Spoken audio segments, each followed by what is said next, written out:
Welcome back to City Week, ladies and gentlemen. Today we're out at the beautiful West Point Lake here at Holiday Park, and I am being joined today by our Director of Promotions and Marketing from the Downtown LaGrange Development Authority, Barbie Watts. Barbie, welcome to the show. Thank you, Alton. It's always a pleasure to be here. It is a pleasure to sit down with you again. It's been quite a while, too. I must say, I think we had a few bumps along the way in the road. A few. We kind of had to suspend a little bit of taping for a while because we wanted to make sure we practice social distancing and stuff. But we're very happy to see things are now kind of moving back into some sense of normalcy, if there is a sense of normalcy. But we're very happy to be here with you today, and we just want to talk about some of the things that have happened in and around our downtown area and how we're surviving those things. Yes. And Barbie, and I don't think anybody needs to know what you do. I think pretty much everybody knows what you do. But just kind of tell us a little bit what and how has the downtown survived during this pandemic? Okay, so of course, when all the businesses were to shut down, that was something new. We hadn't experienced that before, and the restaurants and retailers were concerned because that meant they would not have any income coming in. So the restaurants were able to quickly adapt to a call in and carry out model. And so people could enjoy curbside service downtown. And of course everybody cleaned their facilities and practiced all those things that we learned to do about washing our hands and wearing masks and all that. So they were able to quickly adapt, and they discovered that they had an untapped market there too. So anyway, so the community was great to support them as everybody kind of learned how to do business during that time.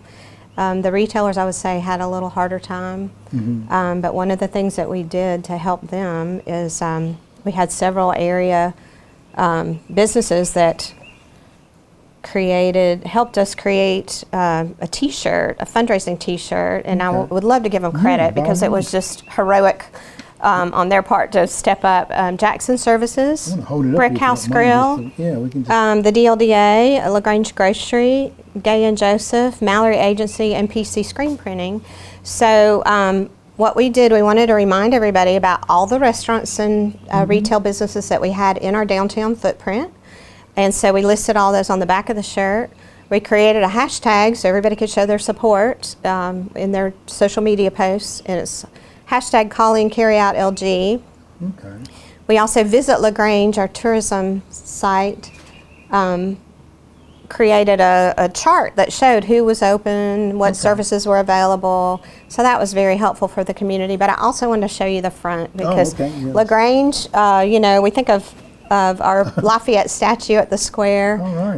So a local artist who is also my daughter created that image for us, and he's holding a carry-out bag in one hand and a shop local tote bag in the other. How neat. Calling, carry-out, support local restaurants and retail. And anyway, so now these shirts are available because of those sponsors. Well, we can't leave out Barbie. He's got a big smile on his face. Oh yeah, he's smiling too. She made him smile. That's right.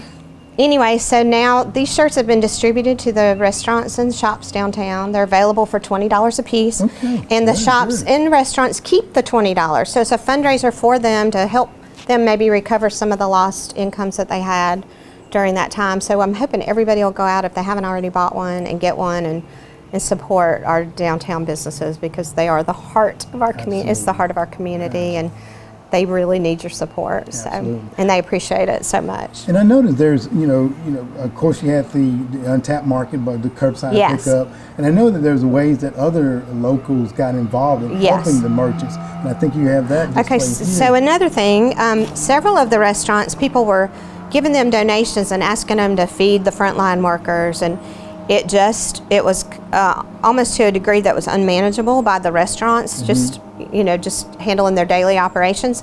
So they approached the DLDA to see if we would maybe facilitate that. So what we did was we created a Feeding the Frontlines LG, and there's a website that we'll post that information for y'all too.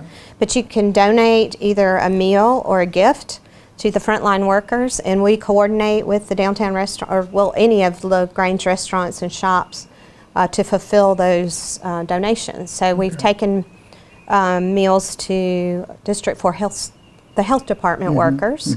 We took to the city crew that works downtown and had to, you know, be out when everybody else was hunkered down at home. They had to get out and still do their working. That's right. And kind of our unsung heroes that keep our community so beautiful.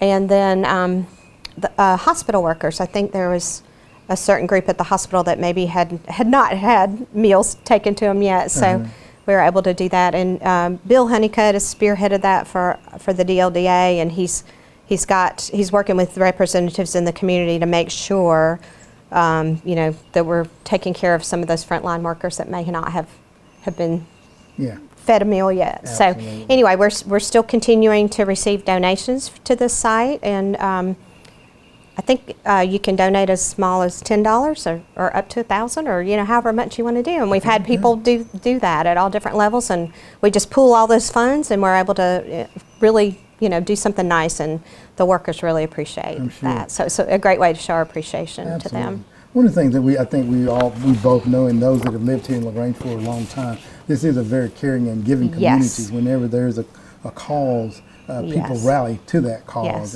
and to help with our frontline, you know, first responders, I think is a very worthwhile cause too. Well, and the challenge with the times that we were in and everybody being stuck at home is, you know, normally it'd be easy to pull off something like that to show our support. So we did have to get creative, and of course, thank goodness for technology, because that allowed us a way to be able to still reach the community. And anyway, but we're still keeping this up and available, and we'll still take donations and be happy to show the front lines, the community's appreciation. Absolutely. So. You know, we talked about, you know, social distancing, washing our hands and stuff like that, but we also need to be mindful that the virus is still among us as well. So we do want people to continue to keep themselves safe. Yes. And as we and you all continue to transition and opening other venues there in the downtown area, I know that Market on Main is one of those that a lot of people may be looking forward to. Yes, I have had lots of interest in it, and we are going to open on June 13th. Okay. It'll be usually open the first Saturday of the month, but we're pushing it back a little bit to comply with the governor's orders. Right. And my vendors are ready to go, and the customers are ready to go. I've had lots of interest. So we'll be at Flagpole Park area across from Lafayette Square. This will be our third season there.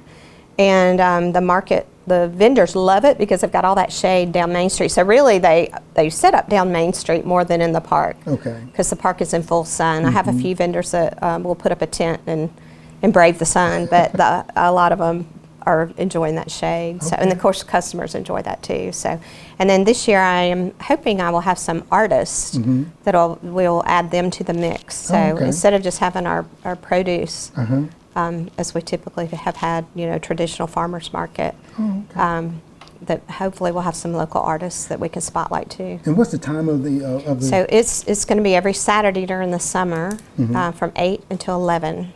Okay, 8 a.m. to 11. Okay. And if you haven't been, I would encourage people to come try it out. We have loyal customers that come every week, and then we have a lot of people that are new to the community that are delighted to discover that, you know, that we have that downtown.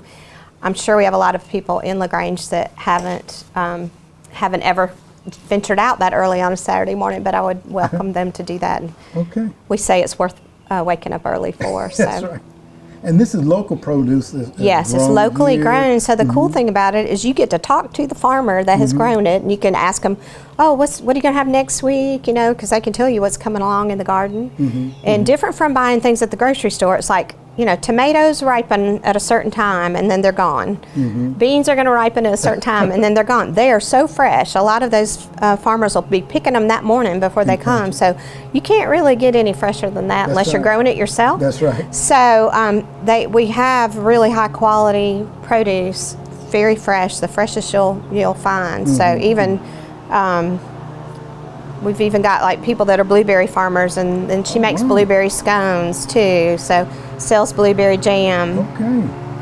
And then we've got people that grow live plants. They have beautiful, beautiful plants. He's a master gardener, and they're just super, super wonderful. So I'm going to have to make that event because I'm trying to get back into gardening a little bit. Oh, yeah. I got 2 flower pots in the back that I put yeah. some plants Come in. buy something from Patrick. He's got beautiful things. Okay. So, yeah, people come and walk out with armful of his plants. Sure. Well, like you say, you can't get it any fresher than out of the garden in the morning of, go home and get it cooked up and everything. Great meal. Yes. And talking about meals, I know that, we were talking about the retailers and you said there's over 40 retailers and businesses in our downtown area.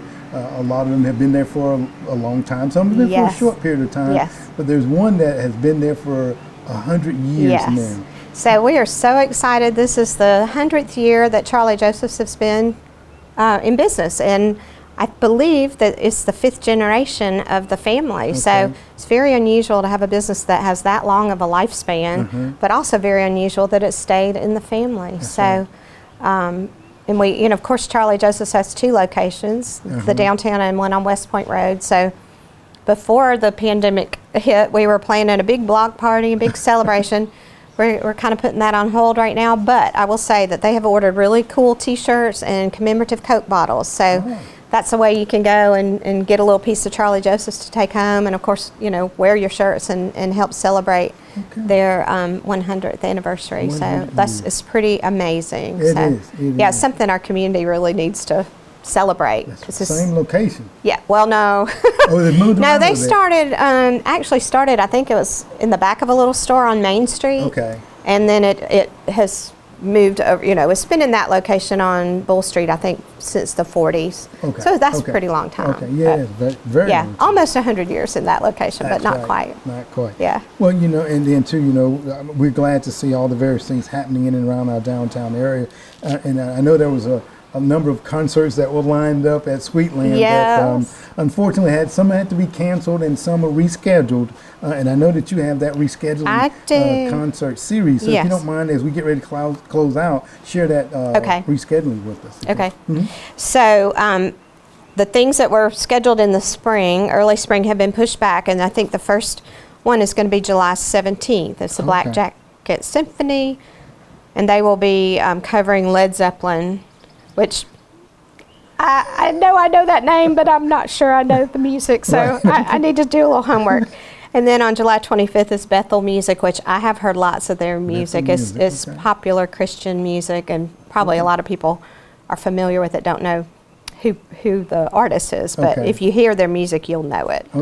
August 21st is Styx, which is a famous band from way back in my day. September 4th is Travis Tritt. September 17th, Emmylou Harris. September 18th is Fantasia. September 23rd is for King and Country, which is another Christian popular music, which people will recognize their music. And then October 30th, Yacht Rock Review, which they just cover popular music. I'm not sure if they have, anyway, it's like from the 70s all the way up to current time. And then next spring, April 24th, is Amy Grant. Oh, okay. Well, very so I'm not sure about some of the other ones that were. These are the ones that are certain, have rescheduled, and the dates are for certain. I'm sure some of those other ones they're still negotiating.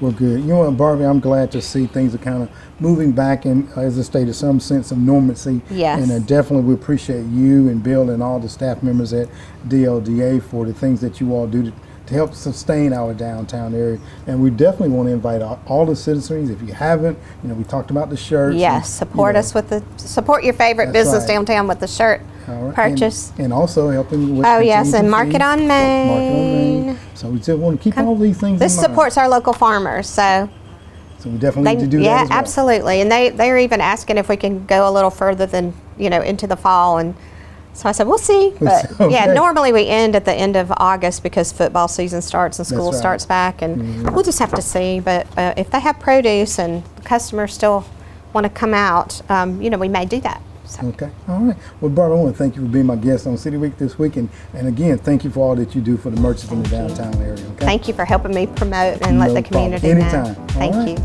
Ladies and gentlemen, stay tuned for more City Week coming up in just a moment.